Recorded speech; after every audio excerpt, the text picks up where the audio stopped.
Good morning, Christ Fellowship. Would you open to Daniel chapter 2, or you can read along on the screens. My name is Rachel Forrester. I'm our children's director, and it's a privilege to read the scriptures this morning. Daniel chapter 2. In the second year of his reign, Nebuchadnezzar had dreams that troubled him, and sleep deserted him. So the king gave orders to summon the magicians, mediums, sorcerers, and the Chaldeans to tell the king his dreams. When they came and stood before the king, he said to them, "I have had a dream and am anxious to understand it."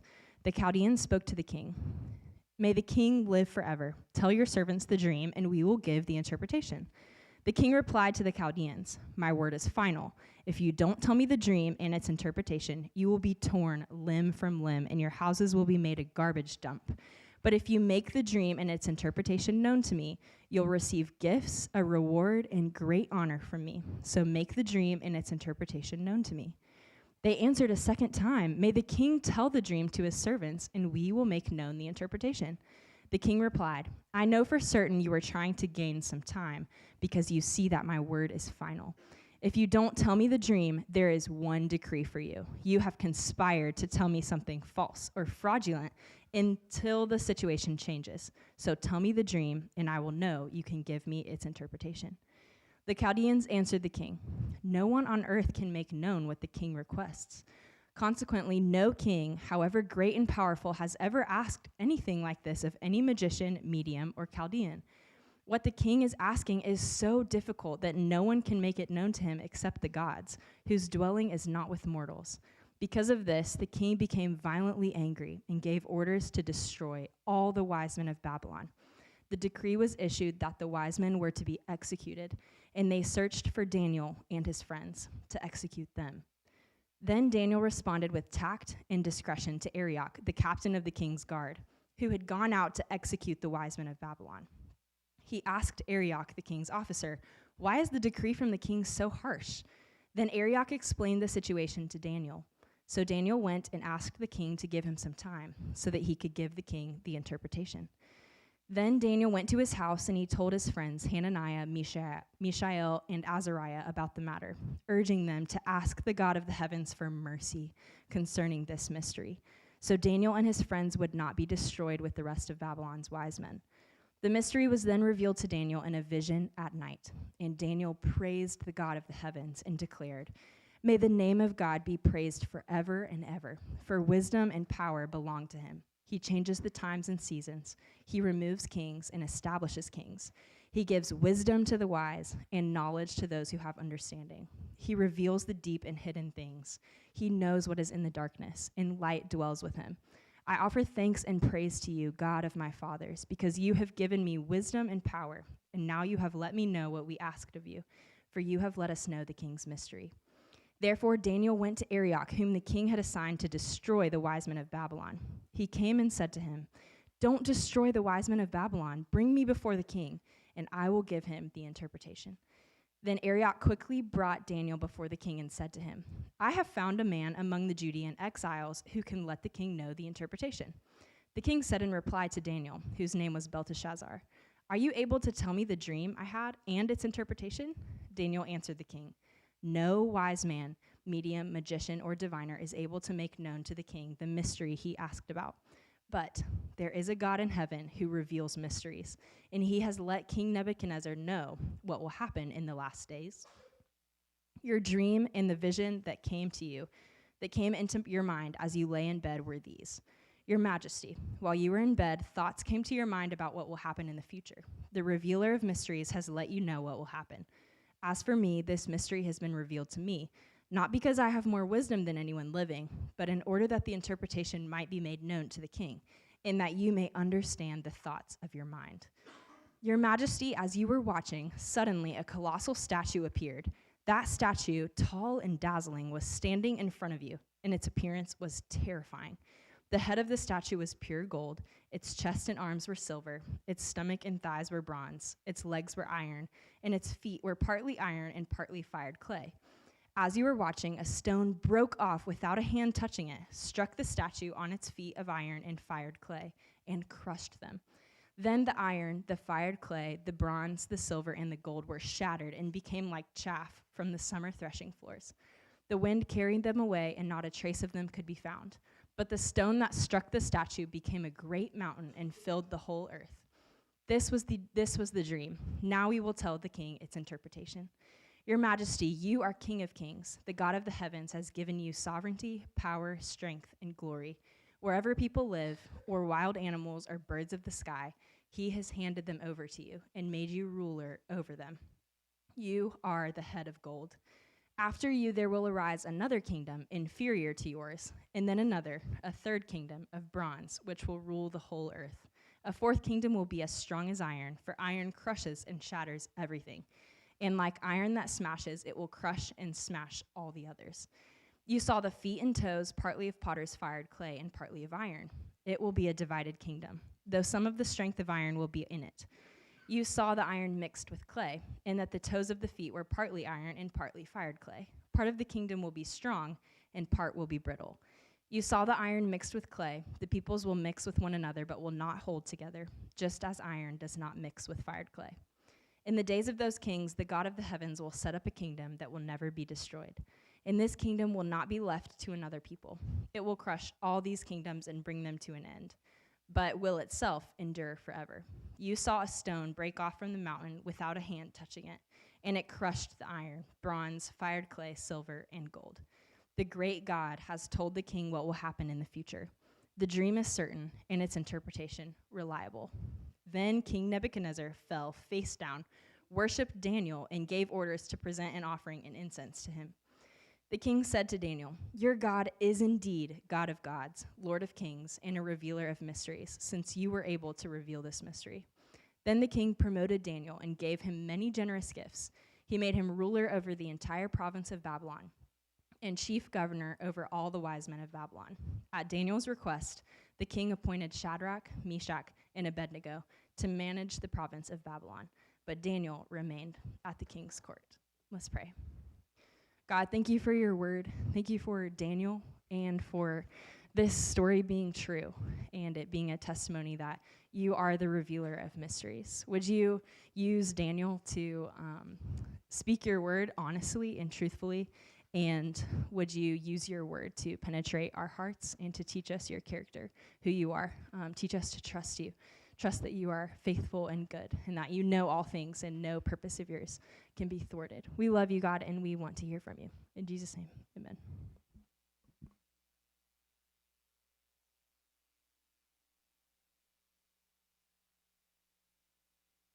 Thank you, Rachel. If you've got a 4 or 5-year-old this morning and they would like to join us CF Kids, we'll be glad to teach them. One of our pastors is going back there today, so we know that it's about to be the best CF Kids lesson that they have ever had back there in the back. We thank you, Rachel, for the work that you do. The title of the sermon this morning, Anxious to Understand the Need for Wise Men. Anxious to Understand, subtitle, The Need for Wise Men. Immediately, the text introduces us to Nebuchadnezzar, a guy we've seen from the previous week, a man who, though vastly different from us, shares an important characteristic with us. We are separated by lots of things, but he has something in common with us, and it's in verse 3, Daniel chapter 2, verse 3. We are told that he was anxious to understand. He was anxious to understand. King Nebuchadnezzar, in many ways, lives far removed from us. I can think of time. He reigned in the 6th century BC. That is somewhere around 2,600 years ago. He knew nothing about cars, television, football, democratic republics. He didn't know anything about social media. He never tweeted anything. Microwaves, the continents of North and South America, all these things were hidden to him. They were veiled from his knowledge and experience, but he lived that long ago, but he still had something in common with us. I think about power. Nebuchadnezzar sat on the highest earthly throne of his day. Unlike our president, and the presidents that have come before, there was no second and third branches of government to check his power. In a godlike way, whatever Nebuchadnezzar commanded, it also came to pass. You and I might have little spheres of authority, right, in which our wills and wishes reign. I saw an example of this Yesterday morning, it was early, and so the kids started to wake up because they do that at our house. They wake up early. So I told them you could get some books or something like that and go sit on the couch and read quietly. And so for about 3 minutes, we enjoyed quietness down there.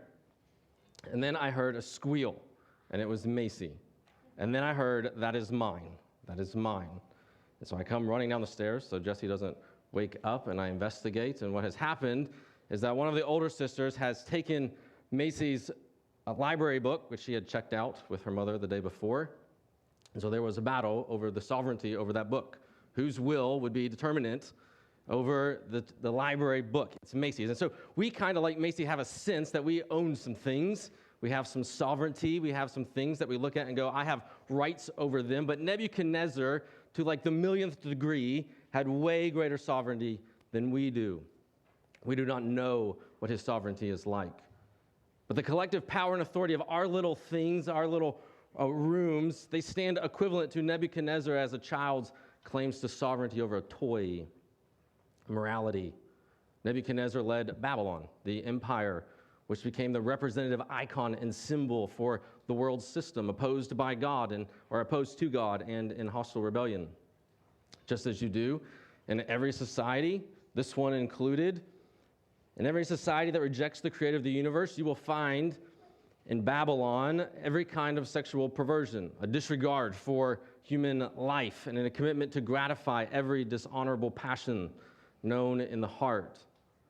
The morality of God can be summed up in 2 commands. Love God with all your heart and love your neighbor as yourself. But the morality of Babylon hangs on one command: love yourself. If we were to run to King Nebuchadnezzar, we would most likely not see him as a peer. If we'd run into him, we would not see him as a peer or an ally or a friend. We would more naturally see him as we see Vladimir Putin of Russia or President Xi of China.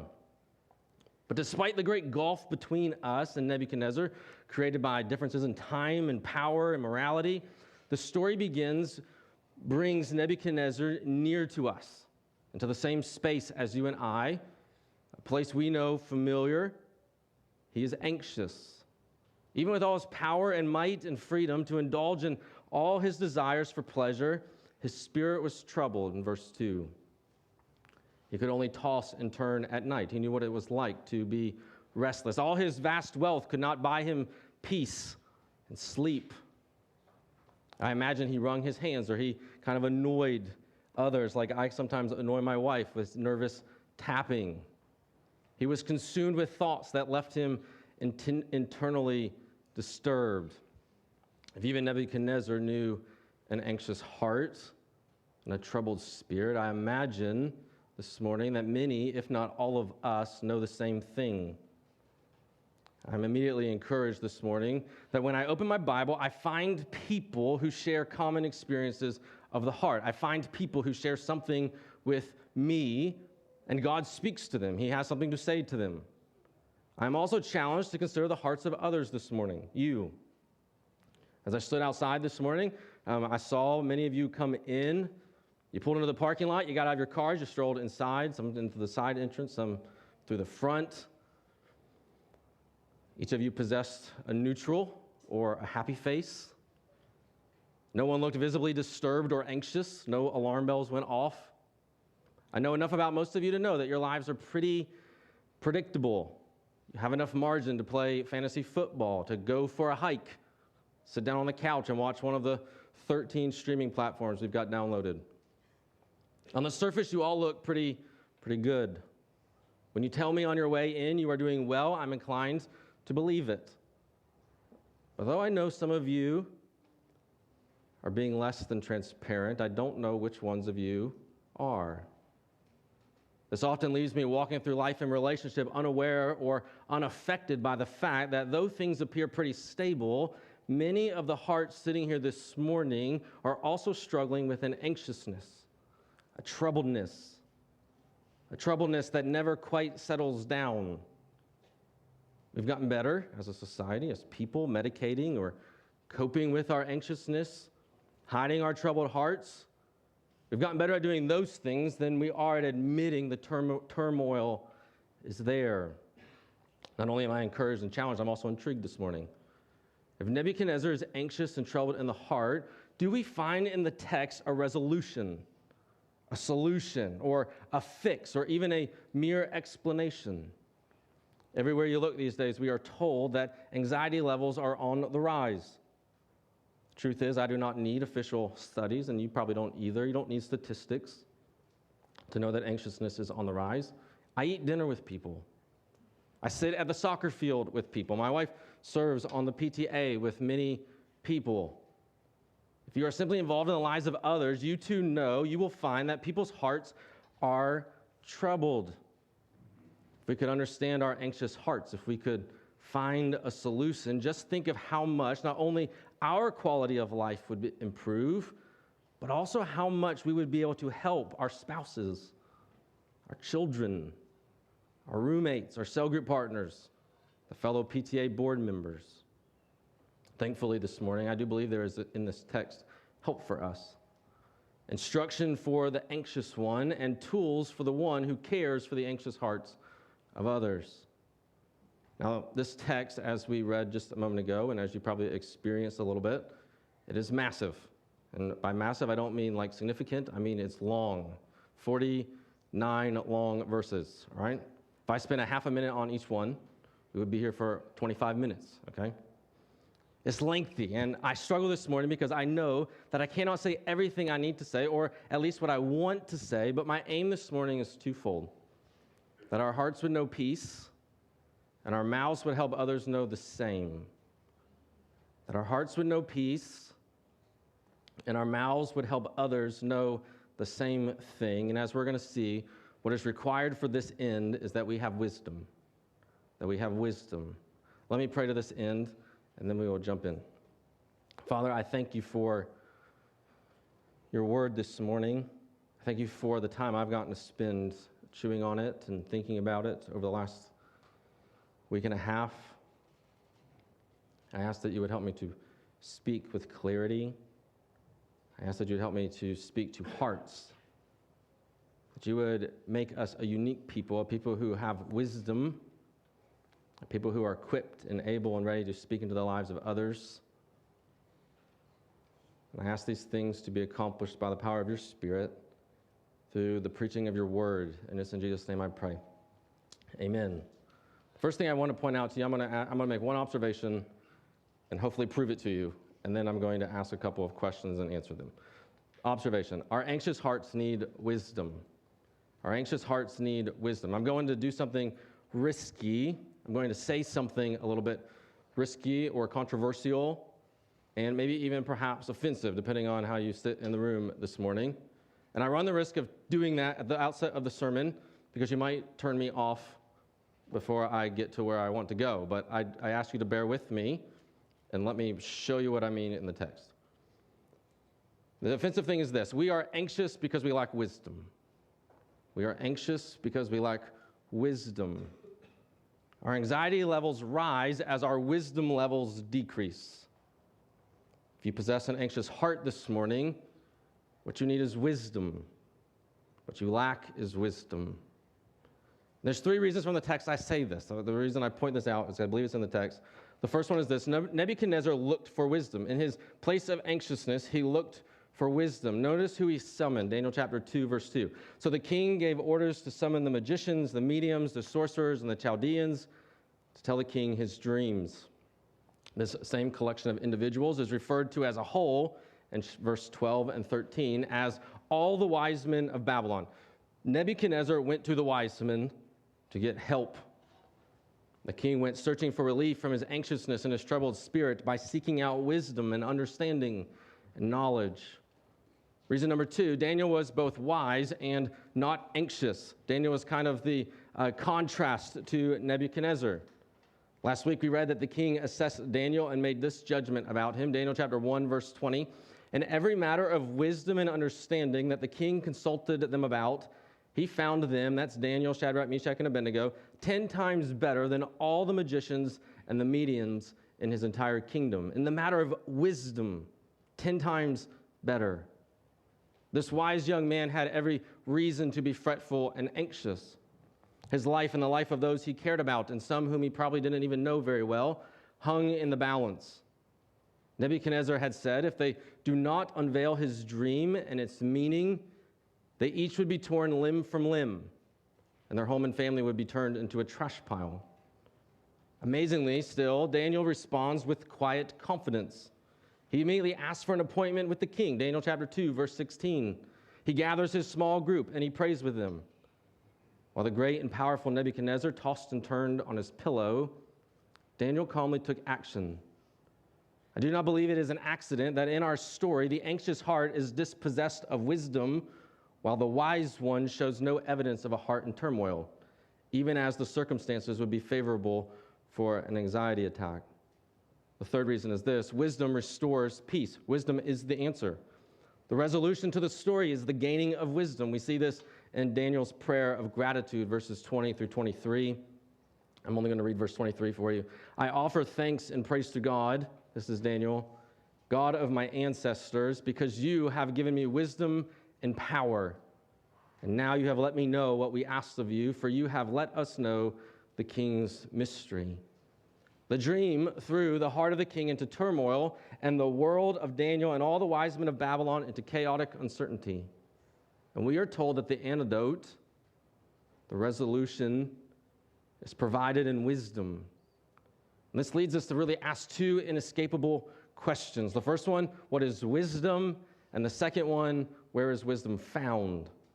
What is wisdom, and where is wisdom found? Rather than trying to build a definition from our text, I'm going to offer it to you and then hope to show you why I think it's a good definition. So my definition for wisdom is seeing, knowing, and understanding with such clarity that one is able to think, feel, and act rightly in the world.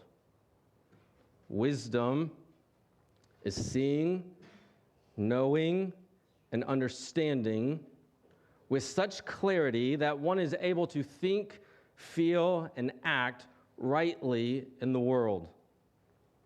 Those who possess true wisdom have eyes to see what others cannot see. They possess a knowledge of things hidden. They understand that which confounds. We see this emerge as the major theme of our whole chapter. I'm going to run through the whole thing and point out where this is. In verse 3, Nebuchadnezzar was anxious to understand the dream. In verse 5 and 9, Nebuchadnezzar threatened to tear the wise men limb to limb if they could not, quote, tell him the dream and, quote, make known its interpretation or meaning. In verse 10 and 11, the Chaldeans declare that no one can see and understand his dream unless it was unveiled or revealed to them. Verse 17 and 18, Daniel and his three friends asked God to reveal the mystery to them. In verse 19, God answered their prayer and made the mystery known. Verse 23, Daniel thanked God for letting them know the king's mystery. Verse 24, Daniel declared he would give the interpretation. Verse 28, Daniel identifies God as the one who reveals mysteries. Verse 29 and 30, Daniel says that God revealed the mystery so that the king might know and understand the meaning and the significance of the dream. You see, Nebuchadnezzar had a dream, but he knew not its meaning nor understood its significance. An appropriate title for this whole chapter would be The King's Mystery. This mysterious dream left him anxious, a feeling of dread, uncertainty, terror. He knew not what to think, what to make of his circumstances and his experiences. And this left him feeling insecure and unassured of what to do, how to proceed. At home, this is probably true for you. I'm not an exception, or there's nothing great about me, but at my house, I move about with relative ease.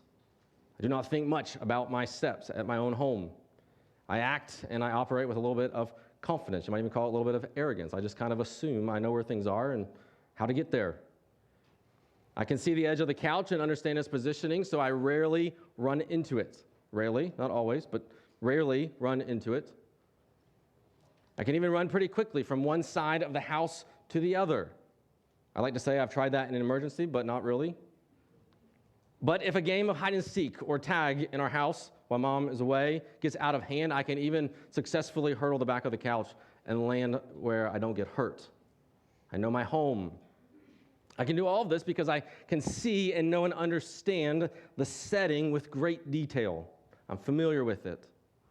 But there have been times when in the winter and the sun goes down early in the afternoon, and in the middle of darkness, a power line falls and our power is cut off. All of a sudden, my quick feet are slowed. The lights go out, and no longer do I possess sight.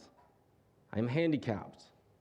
Navigating my house rarely causes me anxiety when the lights are on, but if you turn the lights out, even in a familiar place like my own home, anxiety and uncertainness, a troubledness fills me. How am I going to make it all the way over there from the kitchen table to our laundry room cabinet where our flashlights are stored? How am I going to avoid stepping on a Lego or a hair clip? What if I stub my toe and in a moment of weakness say a dirty word? With all these thoughts racing through my head, I summon the courage and I slowly get up from the table. I tell myself, be brave. You can do this. Someone must be the hero for these little scared girls over here. So I get up and I shuffle my feet. Better to kick a Lego than to step on it. I slowly feel my way to the handle of the fridge and then around the back of the couch and then between the walls of our entryway. Then I feel the washer, then the cabinet door, and then finally the flashlight. And with the light in hand, my ability to move and act is restored. This is how wisdom is depicted in this story and in the scriptures. To possess wisdom is to possess light. It is to have the mystery revealed. It is to see. Those who can't see are the blind, doomed to stumble into a ditch. So often the foolish are unaware of their lack of wisdom. They think they see. They think they have knowledge. They think they understand. But every so often, God brings along an experience, a circumstance, a troubling encounter that leaves them suddenly not sure anymore. He leaves them asking, what is this about? Why is this happening? What should I do? These questions arise from a heart scared, uncertain, and anxious. Most likely, you, like me, have experienced similar seasons of darkness. Moments in which you feel as if the lights have gone out and no longer you can see.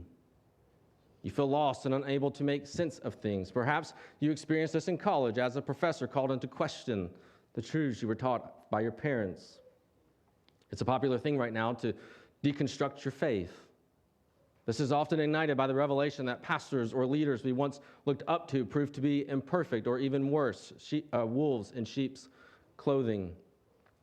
For the psalmist, it was often the prosperity of the wicked at the expense of the righteous that introduced doubt into the soul, that left the heart confused, perplexed, certain.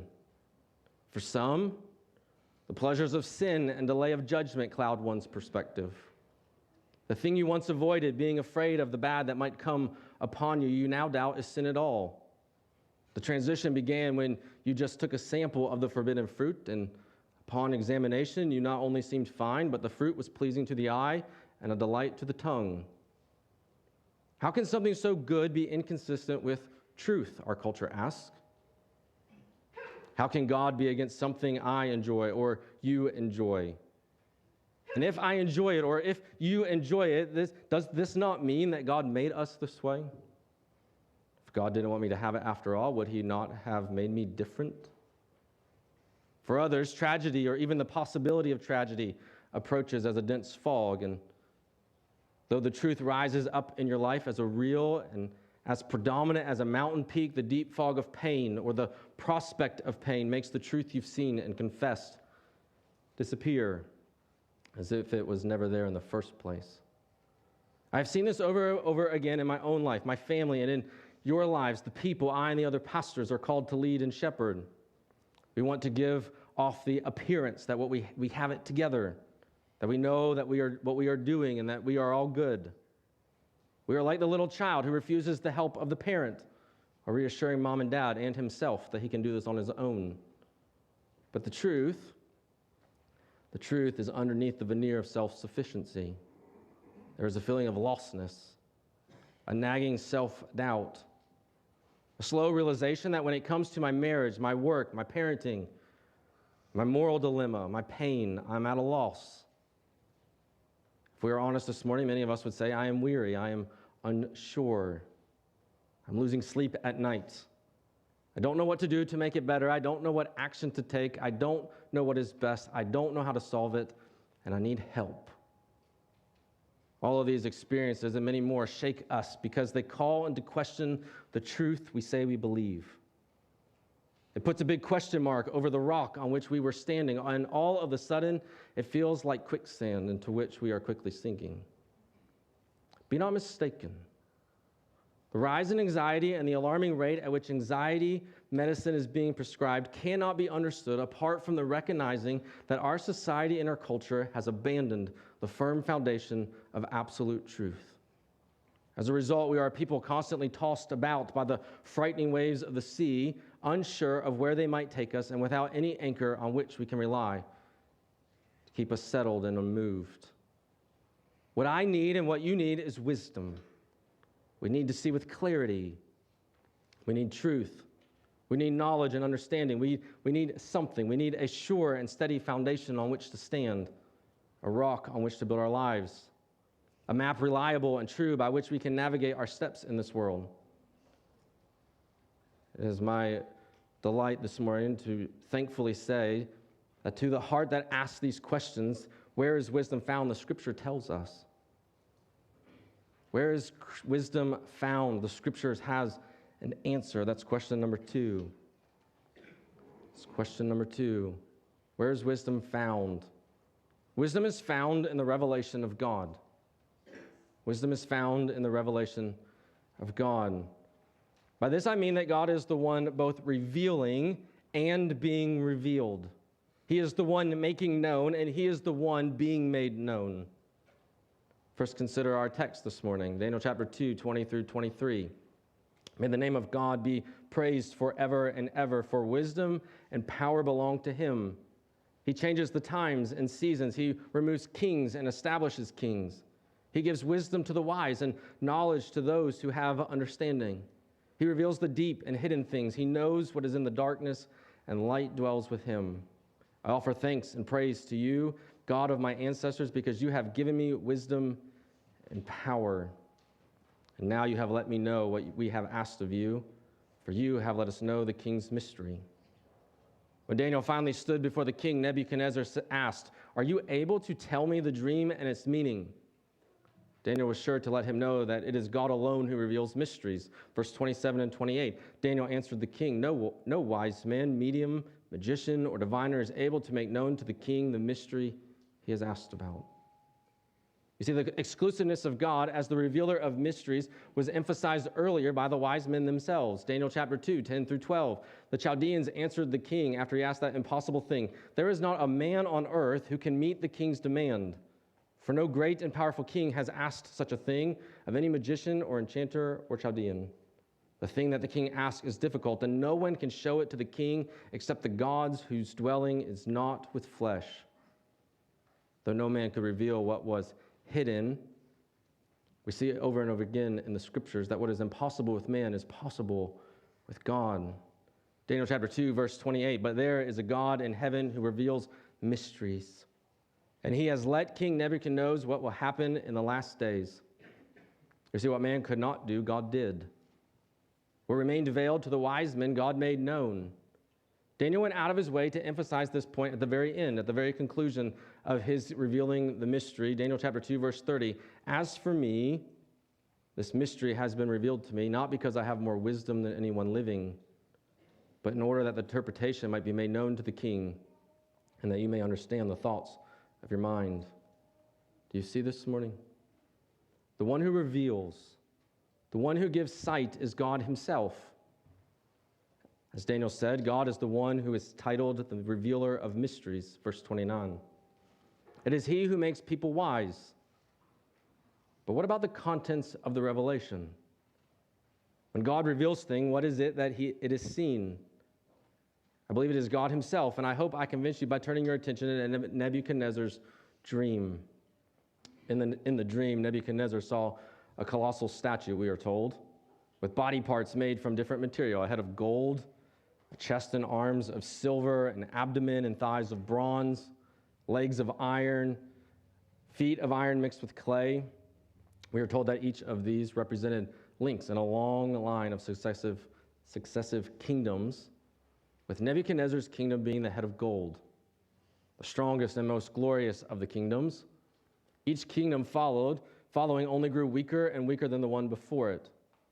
This colossal statue crumbled when a stone, unmoved by a hand, struck the statue. The mighty and impressive kingdoms became nothing more than pieces of chaff. So light and insignificant, the wind picked up the pieces and carried them away. The stone represented another kingdom, a kingdom not a part of the long line of succession. This kingdom would not topple over the other and would establish itself as the final and last kingdom, a kingdom without geographical or temporal boundaries. This kingdom will be the kingdom set up by God of heaven himself, and it shall stand forever, verse 44. Now, there are some who want to get our attention and say, let's speculate on who these kingdoms are. Have these kingdoms come already, or are they kingdoms to come in the future? If so, who was the kingdom of silver? Who is the kingdom of bronze and of iron? If they are future kingdoms, how can we know when they arrive? It's not my time this morning to say, or I'm not here this morning to say we should not give ourselves to studying and thinking about these things. It could be beneficial. But I am here to say that the point of God's revealing his mystery is to show the truth about himself to Nebuchadnezzar. God in mercy comes to Nebuchadnezzar and he introduces himself in this dream. There's 4 truths that he reveals. And when I first wrote the sermon, I have another sermon written. I'm not going to preach it to you this morning, but here's the outline. 4 truths he reveals to Nebuchadnezzar. 4 realities about God that will kill your anxiety. First, he reveals to Nebuchadnezzar that he, the Lord, is the giver of all Nebuchadnezzar has. Nebuchadnezzar has nothing apart from God. Daniel 2, 37 through 38. Your majesty, you are the King of kings. This is Daniel talking to Nebuchadnezzar. The God of heavens has given you sovereignty, power, strength, and glory. Wherever people live, or wild animals, or birds of the sky, he has handed them over to you and made you ruler of them all. First thing God does is he shows up to Nebuchadnezzar and he says, let me introduce you to myself. I am the one true God, and all that you have came from me. The second thing he reveals to Nebuchadnezzar about himself is that he is the eternal one. Nebuchadnezzar is temporary. He is passing away. God himself is eternal. He was there at the beginning, and he will be there at the end. Daniel chapter 2, verse 44, in the days of those kings, the God of the heavens will set up a kingdom that will never be destroyed, and this kingdom will not be left to another people. It will crush all these kingdoms and bring them to an end, but will itself endure forever. Nebuchadnezzar's kingdom, along with every other one, will come and go, but not God and his kingdom. It will last.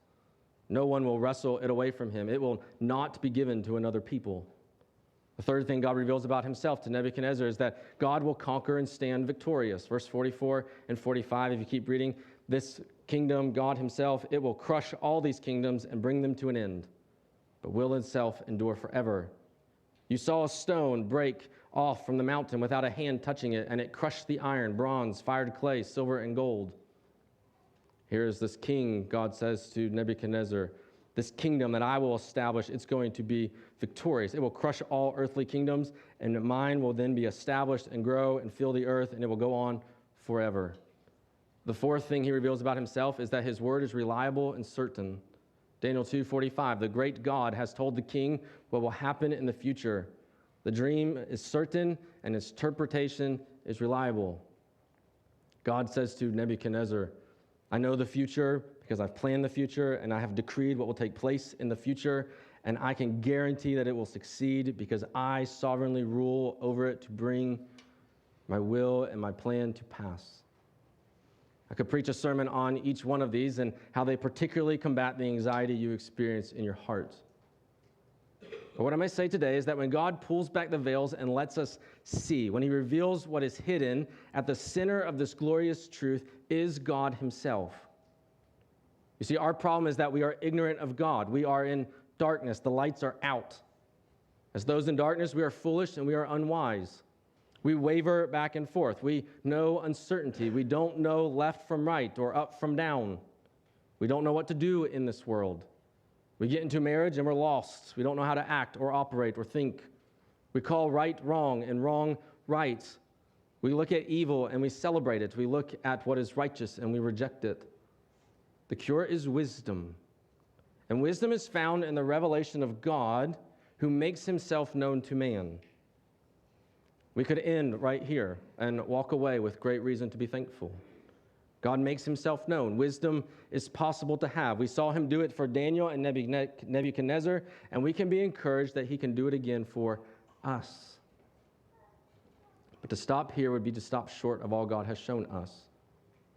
We have more to be thankful for and excited about. God does not just give us the possibility that he might visit us in a dream. He gives us something way better than a dream and a Jewish prophet. He has given us his own Son. The rock in the dream who smashed the other kingdoms and set up his own eternal kingdom is no other than Jesus Christ. This Jesus, the Son of God, was and is the eternal God who about 2,000 years ago appeared to us in human flesh.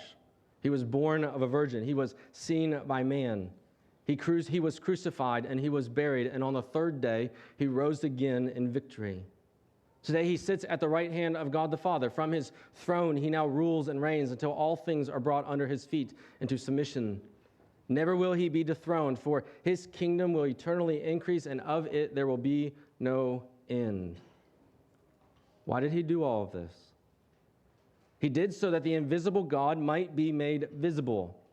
It is Christ who makes God known. Through his work the glory of God is revealed, and it is in his face the truth about the hidden one is now unhidden. Brothers and sisters, we have great reason to be encouraged and energized this morning. God has made wisdom available to you in abundance. He has swung open the doors to his presence. If you want to see the truth, if you want a rock on which to stand, if you need healing ointment for your anxious heart this morning, I invite you to turn to Christ. If you are unsure or scared or confused, I plead with you to look to Christ. He is available to be known, and he has made himself known in his word, for his word is about Christ. As a church, let us together love his word. Let us give ourselves to the study of his word. And let us commit ourselves to helping others by sharing his word. Recently, I read a book titled The Anxious Generation. I commend it to you. In it, the author has a whole chapter on the importance of fixing our attention on realities that are helpful versus those things that are anxiety-producing. The author, he is not himself a Christian, but his guidance is helpful. You and I, we must learn to intentionally set our heart and minds attention on the true and unchanging truth about the Lord, our Savior. And one of the ways we do that for us in the church is by remembering Jesus' death, burial, resurrection through observing the Lord's Supper. As our ushers move to provide the Lord's Supper for us this morning, I want to say a couple of things to you. First, looking at the Lord in the Lord's Supper is an act of faith. You and I this morning, we are reliant totally upon God to reveal himself to us. I can't go get me a magic notebook and a pen. I don't have a magic place to go, a secret place, and I get there and that's where I meet God. What the Bible calls us to do is turn our attention to him by calling our attention to Christ and his revelation in his word. And as we put ourselves in a place to look at Christ, we do so with a humble posture of God, please let us see. Please let us see. So this morning, as we turn our attention to the Lord's Supper and remember his life and his death, his burial, and his resurrection, I'm going to ask you to do a couple of things. Number one, I'm going to ask you to confess your failure, to look to him, and to believe what he has revealed about himself. I don't know about you, but when my heart is anxious, I look outward, but the last place I tend to look naturally is to the Word and to Christ. I look to my wife. I look to the podcast over here. I look to my friend. And what Christ calls us to is to turn our attention away from all those things that are seen and to stop and pause and look at Christ. Is that the habit of your life? Are we busy lamenting our anxious hearts while neglecting the one duty, the one call to action that God gives us in a place of anxiousness? To stop, pause, and be still and know that He is God. So, brothers and sisters, as we come to the table and we put Christ in front of our hearts and in front of our minds, I ask you and I plead with you to confess to Him the tendency, the sinful tendency we have to look everywhere else but Christ. And then I invite you to ask Him, to plead with Him, God, show my heart, show my mind your face. I want to see you. I want to know you. I want to experience you. I want to know you in a way that goes beyond just truths and facts and doctrines. I want to be in your presence. May it be true of us, church, that we have one desire, and it's to sit in the presence of God and to gaze upon the beauty of God, and that drive would bring us to sit and stop and pause and read and study and pray and know God. That can happen for you. You can know peace in your heart. You can know wisdom, how to respond to problems within your marriage, or how to handle difficult things with your children, or how to navigate things at work. There is wisdom in abundance. There is peace and joy in abundance. But it is found gazing at Christ. And everyone who has ever seen the glory of Christ has experienced by mercy and grace a merciful and gracious act of God Himself. So, church, as we turn to Him, as we look at the cross and we remember Christ, I ask you to confess, God, forgive me. Forgive me from going here and here and here and here for wisdom and peace and joy and comfort and guidance, rather than coming to you. And God, as I repent and turn from those things, and I turn to set my heart's gaze upon you and your word and your Son, God, give me sight that I might see. Give me a heart that knows and understands. May that be our prayer.